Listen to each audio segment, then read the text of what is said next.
अस्सलाम वालेकुम दोस्तों, मैं हूं मोहम्मद शाहिद और आप देख रहे हैं बी ऑफिशियल यूट्यूब चैनल। दोस्तों, पाकिस्तान ने जिम्बाब्वे को दूसरे टी20 में 8 विकेटों से हराकर सीरीज़ अपने नाम कर ली है।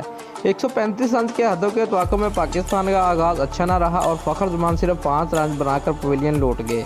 हैदर अली और बाबर आजम ने दूसरी विकेट के लिए 100 विकेट की शराकतदारी कायम की और इस दौरान दोनों ने अपनी अपनी निसफ सेंचुरियाँ भी मुकम्मल की। बाबर आजम 51 रन बनाकर मौजार बानी का शिकार बने। पाकिस्तान ने मतलूबा हदफ 15.1 ओवर में पूरा कर लिया। हैदर अली 66 और खुशदिल शाह 11 रन पर नॉट आउट रहे। जिम्बाब्वे के लिए मौजार बानी ने 2 विकेटें हासिल की।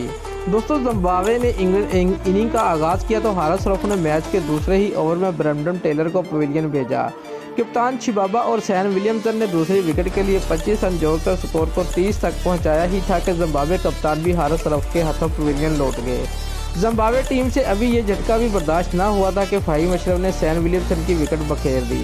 मेहमान टीम का स्कोर 65 तक पहुंचा तो दूसरा टी20 खेलने वाले उस्मान कादर ने अपने एक ही ओवर में सिकंदर रजा और गुज़िश्ता मैच में 70 रन के नाकाबिले शिकस्त इनिंग खेलने वाले मधु वीरे को पवेलियन चलता किया।